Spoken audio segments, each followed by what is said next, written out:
continuar con, ahora necesito que tengan a mano la hojita de neoplasias 9, por favor.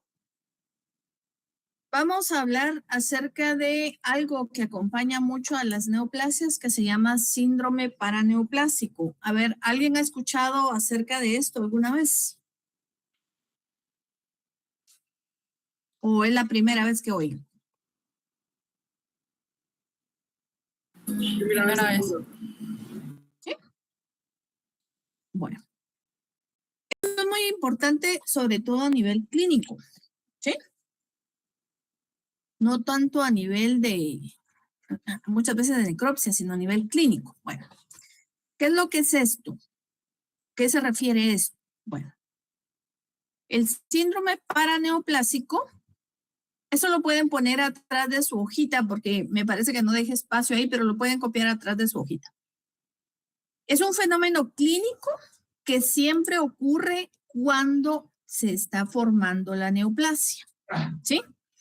Entonces, el paciente, aparte de que tiene esa formación de esa neoplasia, va a ocurrir algo o una alteración que acompaña a esa neoplasia. ¿Eh? Lo que sí tiene característico es que ocurre lejos del lugar donde se está formando ese tumor o neoplasia, ¿verdad? Porque muchas veces me dicen, pero es que eso ocurre en el sitio o la ubicación a la par del tumor. No. Eso puede ser un factor o una alteración general que no tienen nada que ver con la localización. ¿Sí?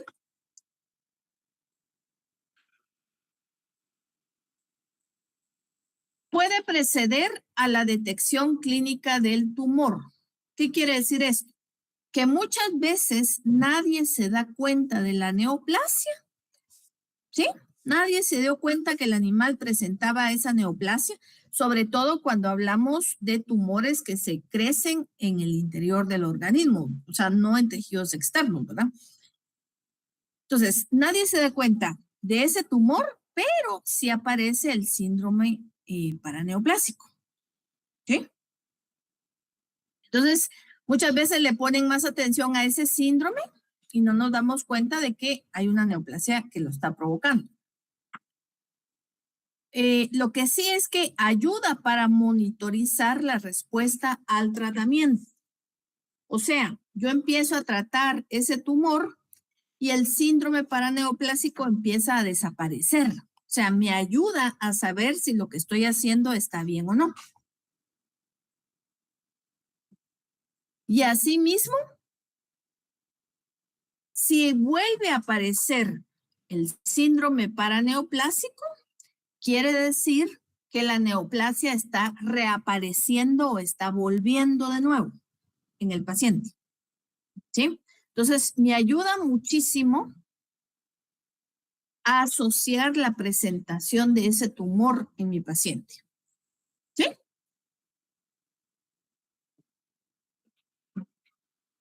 Muy bien, pero ahora, ¿cuáles son esos síndromes paraneoplásicos?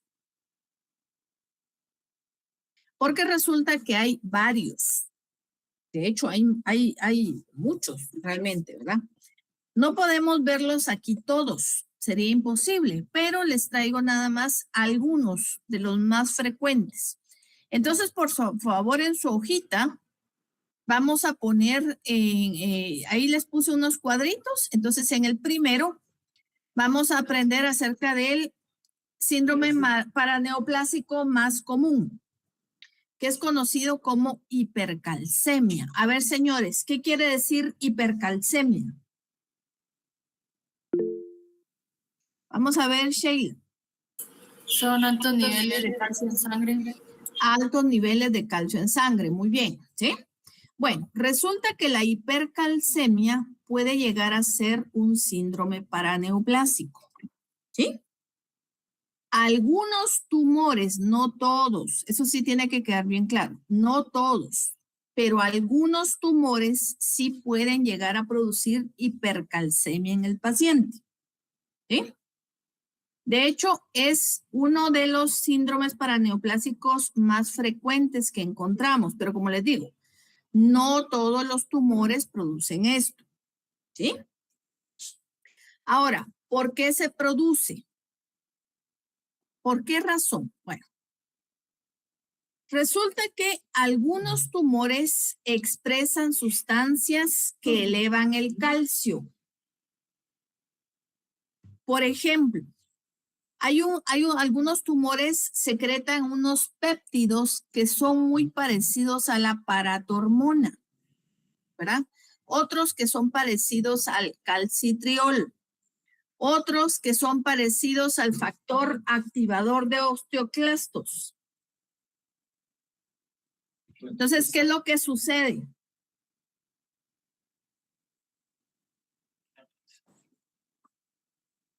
Que van a elevar el calcio sanguíneo en el paciente. ¿Sí? Van a elevar ese calcio sanguíneo en el paciente. Entonces, el tumor está provocando sustancias que son similares a sustancias que elevan el calcio normalmente dentro del organismo, ¿sí? Entonces el organismo piensa que son sus propias sustancias, pero realmente son sustancias que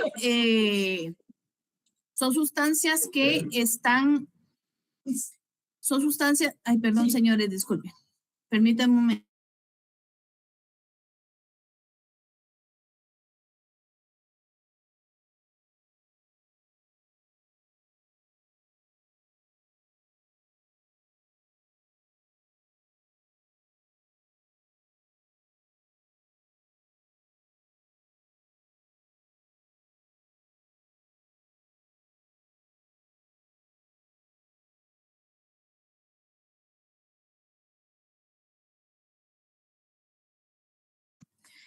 Ay, ya, señores, disculpen la molestia. Es que tuve que silenciar aquí el ruido externo. Bueno, gracias. Entonces, por favor. Entonces, el organismo piensa que sus propias sustancias le están pidiendo más calcio, pero realmente es el tumor quien está produciendo esas sustancias para producir más calcio, ¿sí? Entonces, el organismo empieza a liberar calcio de los huesos. Ahora, ¿cuál es el problema? Que no es el organismo, es el tumor, ¿sí? Y entonces en el paciente vamos a tener una hipercalcemia, ¿sí? Ahora, antes, por favor, de que aterroricemos a algún tutor o asustemos de muerte a algún tutor, porque podemos decirle, es que mire, tiene hipercalcemia, seguramente hay un tumor. No, no. Hay que tener cuidado, por favor, porque recordemos que la hipercalcemia puede ser producida por otras causas, no necesariamente tiene que ser por un tumor. Por ejemplo, ustedes ya vieron, el daño renal nos podría causar hipercalcemia y así hay otras condiciones. Incluso podría haber un daño, un error de laboratorio, entonces hay que confirmar primero eso, ¿sí? Entonces no hay que irse asustando a nadie, ¿verdad? No, primero tenemos que corroborar. Ahora, les decía yo que no todos los tumores son capaces de producir este síndrome paraneoplásico. Se ha visto, por ejemplo, que los linfomas, el carcinoma perianal es uno de los más frecuentes que producen esto. El mieloma múltiple, osteosarcoma.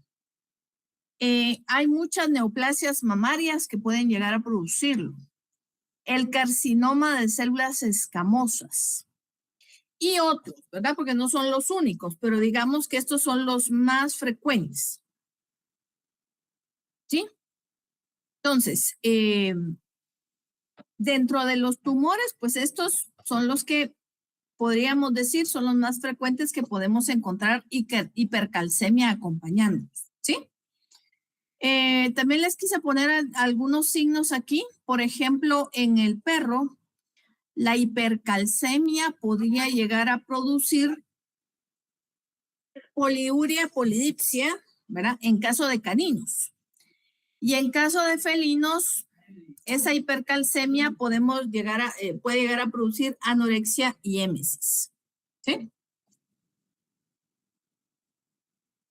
Entonces, es así como o de esto se trata del síndrome paraneoplásico, ¿verdad? Entonces, el primero que estamos conociendo es la hipercalcemia. Entonces, por ejemplo, yo trato el tumor, yo empiezo a tratar para eliminar ese tumor y la hipercalcemia va a empezar a desaparecer. ¿Por qué? Porque es ocasionada por el tumor, ¿sí?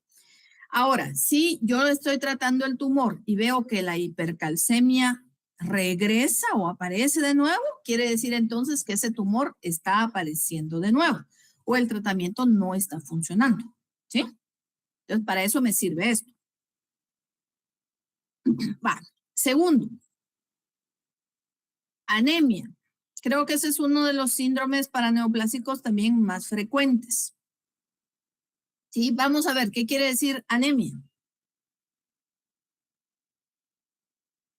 Disminución de glóbulos rojos, hematocrito y... Sí, correcto, ¿verdad? Hay una disminución de glóbulos rojos y por tanto parámetros como hematocrito, hemoglobina empiezan a disminuir en sangre, ¿no? Bueno, las causas. Resulta que aquí sí pueden ver varias causas, porque algunos tumores provocan anemias hemolíticas inmunomediadas. ¿Alguien sabe lo que quiere decir hemolítico? ¿Destruyen glóbulos rojos? Hay una destrucción de glóbulos rojos. Inmunomediada quiere decir que el propio cuerpo está produciendo anticuerpos contra sus propios glóbulos rojos. O sea, hay una destrucción de glóbulos rojos producidos por los anticuerpos del propio cuerpo, ¿verdad? También tenemos que algunos tumores producen anemias hemolíticas, pero no inmunomediadas. ¿Y cómo es esto? Bueno, porque estos tumores pueden dañar los vasos sanguíneos ocasionando microangiopatías, o sea, daño a los pequeños vasos sanguíneos, ¿sí? Entonces, al dañarse el vaso sanguíneo, lo que pasa es que rompe los glóbulos rojos, ¿verdad? O también hay otros que ocasionan un daño oxidativo al glóbulo rojo, haciendo que se rompa, ¿verdad? O que se destruya. ¿Sí? Otro podría ser una condición llamada mieloptisis. ¿Y qué quiere decir esto? Que las células anaplásicas de un tumor empiezan a invadir la médula ósea. ¿Sí? O sea, las células las células neoplásicas empiezan a meterse dentro de la médula ósea, que es ahí donde se producen los glóbulos rojos y blancos, ¿no? Y entonces evitan que se produzcan glóbulos rojos. Entonces el paciente empieza a tener anemia, ¿no? Otra podría ser que el propio tumor desencadena una enfermedad crónica, ¿verdad? Entonces, como es crónico, empezamos a tener alteraciones en el metabolismo del hierro, que es tan importante para formar la hemoglobina, ¿verdad? De los glóbulos rojos. O empieza a disminuir la eritropoiesis, ¿verdad? Por esa misma enfermedad crónica. ¿Sí? Por ejemplo, un tumor que dañe el riñón puede ser o puede provocar que este riñón ya no produzca eritropoyetina, entonces ya no hay un estímulo a la médula ósea. Entonces, ¿qué va a pasar? Que el paciente no va a producir glóbulos rojos y entonces se va a producir anemia, ¿verdad?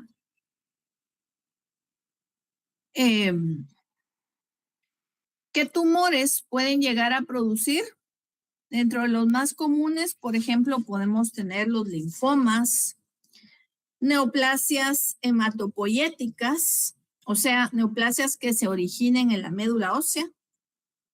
Podemos tener también los hemangiosarcomas, los mastocitomas, los plasmocitomas y obviamente otros, ¿verdad?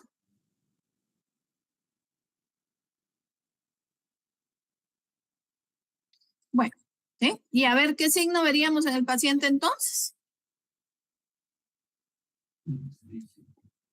Disminución de hemoglobina. No, ¿qué signo clínico? Ah, palidez. Sí, pero ¿cómo se le llama eso? Mucosas pálidas. Sí, pero en forma técnica. Con nombre técnico, ¿cómo le ponemos? Pálor. Ictericia no. A ver. Ictericia no. No, no, porque no es amarillo. Mucosas anémicas. Podría Bien. ser, Sí, dígame bien. tal vez si contaba lo de la disminución de la perfusión sanguínea. No. Digamos, el signo para una anemia es mucosas anémicas. ¿Sí? Es que mucosas pálidas, pero hablando técnicamente, lo correcto sería decir mucosas anémicas, ¿verdad? Todo tipo de mucosas las vamos a ver anémicas. Ese sería como el signo clínico de la anemia, ¿no? ¿Sí? No tanto de los parámetros, sino del signo como tal. Entonces, recuérdense que los cambios de color en mucosas, eso es un signo, ¿verdad? Todo cambio de color en mucosas es un signo.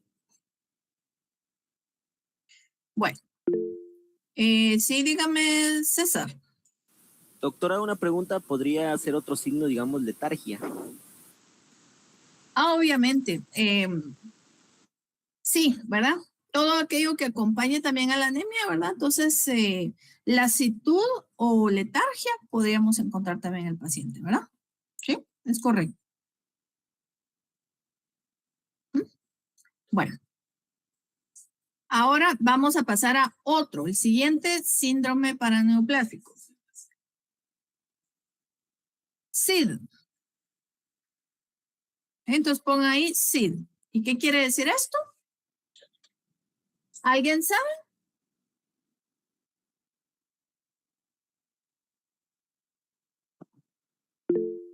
A ver, Sheila. Es un síndrome, bueno, más bien la coagulación intravascular diseminada. Correcto. O sea, SID, esta sigla SID quiere decir coagulación intravascular diseminada. O coagulopatía intravascular diseminada. ¿Sí? Bueno. ¿Qué es esto? Esto es una activación sistémica. Sistémica quiere decir de todo o la mayor parte del organismo. Y descontrolada. O sea, el cuerpo no tiene control sobre esta activación. ¿Y de qué? De la coagulación. O sea, la sangre va a empezar a coagularse de forma general y de forma descontrolada en muchos tejidos del cuerpo. Y esto es un problema grave. Se van a empezar a formar microtrombos. ¿Por qué? Porque hay una hipercoagulabilidad. ¿Sí? En muchos vasos sanguíneos se van a empezar a formar estos microtrombos. Entonces vamos a tener que la sangre va a empezar a coagularse. Pero lo paradójico de esto es que no solo va a haber formación de trombos o microtrombos, sino a la vez va a empezar a producirse hemorragias. O sea, tenemos que la sangre se coagula y la sangre empieza a salir como hemorragias. ¿Y por qué hemorragias? Porque se empiezan a acabar o a agotar los factores de coagulación. Incluso no solo los factores, también las plaquetas, ¿verdad? Se empiezan como a acabar. Entonces, además de trombos, vamos a tener hemorragias en el paciente, ¿verdad? Es una condición bien complicada. Ahora, ¿por qué se produce esto? Porque realmente lo que sucede es que se da una especie de activación de trea de Virchow, pero descontrolada. O sea, ¿qué hace la neoplasia? Empieza a causar daño endotelial. ¿Por qué? Porque la neoplasia empieza a avanzar hacia los tejidos y empieza a destruir los vasos sanguíneos, ¿verdad? Entonces causa daño endotelial. Esto también ocasiona un flujo sanguíneo turbulento. ¿Sí? La neoplasia crece en los vasos o los destruye, entonces el flujo sanguíneo ya no es laminar o recto, digamos, sino es turbulento. Entonces se empieza a perder la circulación axial. O hay un éxtasis sanguíneo. Entonces empieza a disminuir la presión sanguínea en esa zona. Dígame, Oscar. Doctora, ¿y la coagulación intravascular diseminada, cómo lo podemos observar en el paciente? Si presenta algún signo físico o altera algún parámetro de la laboratorio. Fíjense que ahorita les voy a explicar eso, ¿sí? Ahorita permítanme un momento. También se empieza a dar hiperviscosidad, ¿sí? Puede empezar a perder líquido y empieza a aumentar los glóbulos rojos.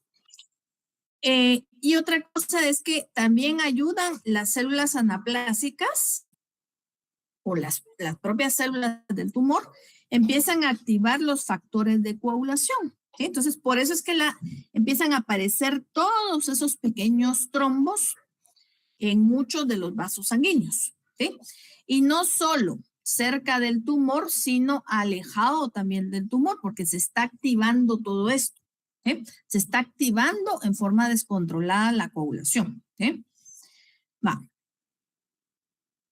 Ahora, ¿qué tumores pueden llegar a producir principalmente esta coagulopatía intravascular diseminada? Tenemos los hemangiosarcomas, tenemos los adenocarcinomas inflamatorios, que esos son mamarios. También tenemos el adenocarcinoma pulmonar, ¿verdad? Y otros. Veamos que estos podrían ser los más específicos, ¿verdad? Y como me preguntaba por acá Oscar, ¿qué signos clínicos vamos a ver en el paciente? Realmente ninguno. ¿Sí? No vemos signos clínicos, o por lo menos no son evidentes. Tal vez podamos ver algunas lesiones como hemorragias quizás, hemorragias incontrolables, pero en cuanto a signos clínicos no hay signos típicos, o muchas veces los pacientes no presentan signos clínicos. Ahora, entonces, ¿cómo lo vamos a determinar? Bueno, aquí se tiene que hacer por medio de pruebas de coagulación. Se tiene que hacer una prueba especial llamada coagulograma para ver cómo está el nivel de factores de coagulación, cómo están las plaquetas y todo eso, ¿verdad? Solo por medio de eso podemos llegar a determinar si la coagulación está trabajando bien o no está trabajando bien. Pero en cuanto a signos, no hay. Bueno, estos microtrombos, como pueden ver aquí, realmente son trombos, ¿verdad? Pero se le dicen microtrombos porque sobre todo se afectan los vasos más pequeños.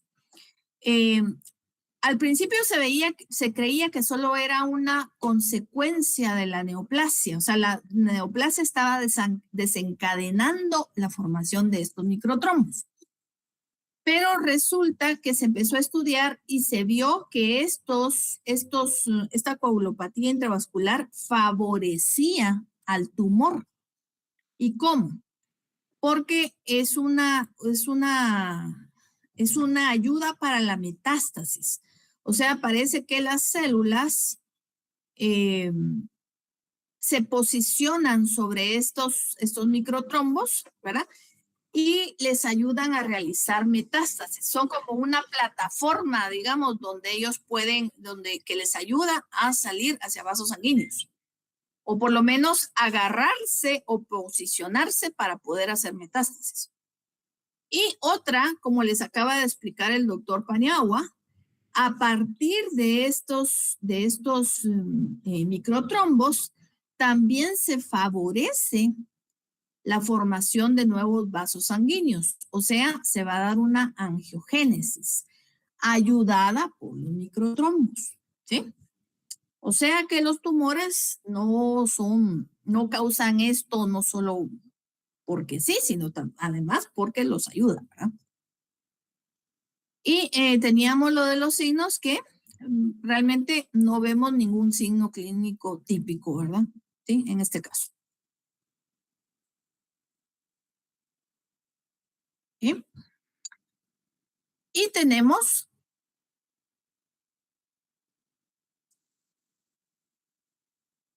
algo que solo se presenta en machos. que es llamado el síndrome de feminización. ¿Y qué es esto? Ese es el siguiente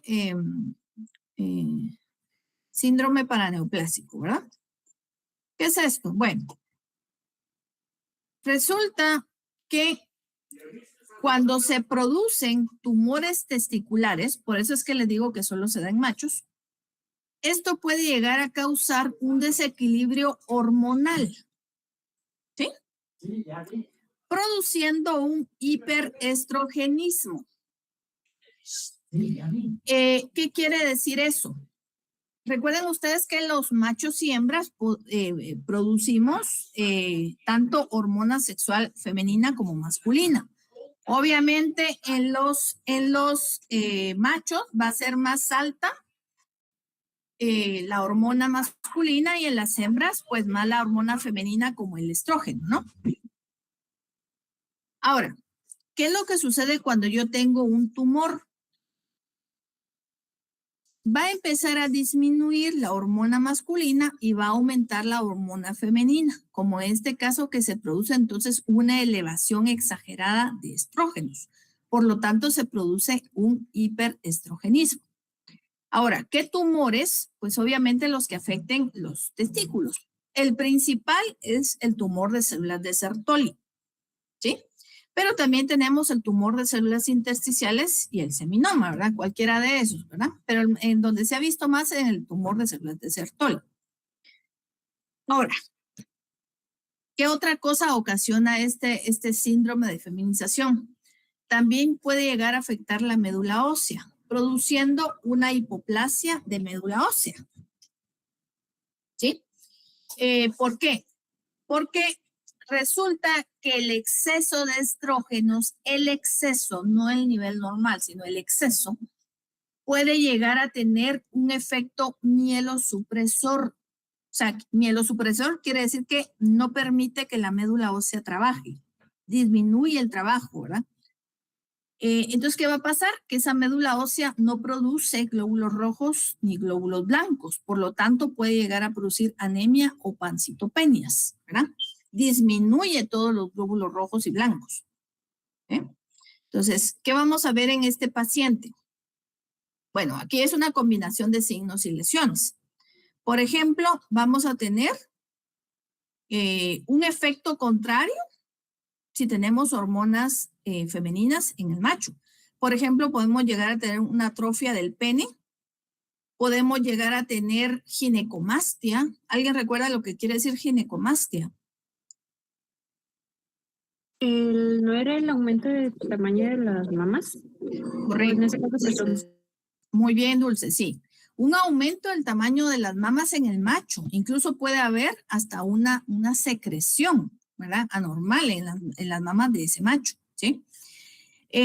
También podemos llegar a tener otro tipo de alteraciones que ya son como otro tipo de alteración hormonal, como por ejemplo la alopecia bilateral. O sea, se da alopecia exactamente en los dos lugares, ¿verdad? Tanto derecho como izquierdo, ¿sí? Entonces, alopecias bilaterales, por ejemplo, ¿verdad? Falta de crecimiento, porque estas alteraciones o estos desequilibrios hormonales pueden llegar a alterar otras hormonas, como la hormona del crecimiento, ¿verdad? ¿Sí? Entonces, podemos llegar a tener un sinfín de alteraciones en el paciente, pero realmente no es propiamente de origen hormonal, sino lo que sucede es que el tumor está ocasionando ese desequilibrio en todas sus hormonas. Entonces están apareciendo signos y lesiones, ¿verdad? Que tenemos que investigar realmente, ¿verdad? Muchas veces los clientes vienen, es que mire, se le está cayendo el pelo, pero qué raro. También se le pone, a ver, aquí si pueden ver, hay un exceso de pigmento. ¿Cómo se le llamaría esto? Aquí donde no hay pelo.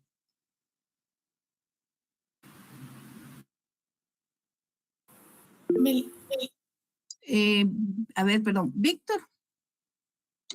Sería melanoderma. Melanoderma, ¿verdad? Sí, correcto, ¿verdad? Entonces, aparte, sí. Entonces, dicen, ¿verdad? Generalmente vienen por cuestiones de trastornos de piel y el dueño no se ha dado cuenta que realmente lo que pasa es que hay un tumor en testículo. muchas veces no se dan cuenta, ¿verdad? Y solamente vienen por estos problemas de piel, ¿verdad? O mire, le están creciendo las mamas, pero es machito, pero no entiendo qué es lo que pasa, ¿verdad? ¿Sí? Y realmente nosotros sabemos que todo esto es un síndrome paraneoplásico. El problema no es eso, el problema está en la neoplasia que se está formando y que realmente nadie se está dando cuenta. ¿Sí? Bueno, entonces, señores, estos síndromes son los que van a ver. Ustedes les van a enseñar acerca de otros síndromes que pueden aparecer en los pacientes, ¿verdad? Pero por lo menos para que tengan ustedes una idea que esto también es parte importante a nivel clínico de esas neoplasias, ¿sí? Permítanme. Entonces, permítanme un momentito.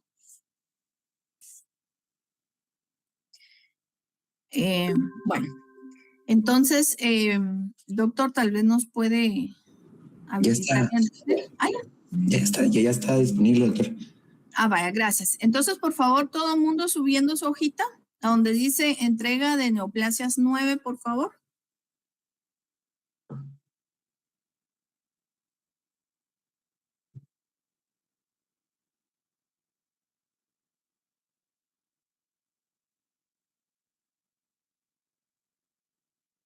¿Sí?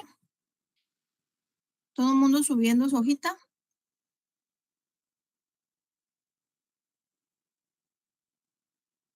¿Sí?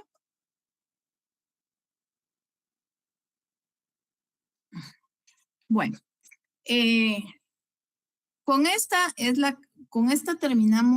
clase terminamos el curso de histopatología. Sin embargo, todavía tenemos resolución del laboratorio último, ¿sí? Así que queríamos preguntarle a ustedes, ¿ese tendríamos que hacerlo en la noche, señores, tal vez? Como habíamos...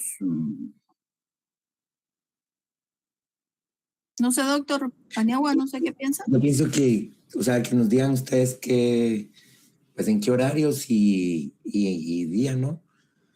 Para que así nosotros solo es resolución. Nosotros habíamos pensado como a las 7 de la noche, pero no sé si les queda bien. ¿Y qué día? Pues si sería hoy o el día de mañana, no sé. Por mí está bien hoy en la noche. ¿Perdón? ¿Perdón? Por mí está bien hoy en la noche. Pero no sé los demás, ¿sí? Sí, por mí también me parece Sí, bien. también. Sí, está bien. Sí, doctora, está bien. Bueno, sí, porque queremos corregirles los errores que tuvieron, ¿verdad? Resolver dudas, porque recuérdense que el lunes 4 de mayo es el examen, entonces sí queremos antes que eso, pues corregir todo lo que se pueda y solucionar errores o todas dudas que ustedes tengan, pues que nos las hagan ver, ¿verdad? Sí. Entonces, si quieren, pues hoy a las 7 de la noche, entonces, señores. Y solo también, doctor. Sí, dígame. Lo de íbamos a preguntar lo del examen de imágenes, el examen final. Sí, ya que están acá, miren, con una pregunta que me hizo Dulce, recuerdo yo. O Dulce, dígame. No era relacionado al mismo tema, pero no sé si ustedes han hablado con la doctora Cerezo y con la doctora Rocío, que es el examen que teníamos martes. Si el examen de ellas va a ser a las 7 de la mañana o va a ser siempre en horario de la tarde. El de ellas, no sé. Bueno, sí, pero esa es mi preocupación. O sea, el examen de ustedes va a ser en la tarde y salimos casi 5:30 y hay varios que no viven cerca, entonces como que irnos a nuestras casas, estudiar para el examen siguiente y a madrugar para llegar temprano al siguiente examen. Pero pensé que se había acordado un horario para los exámenes, pero entonces no se preocupe, gracias. Sí, es que fíjense que nosotros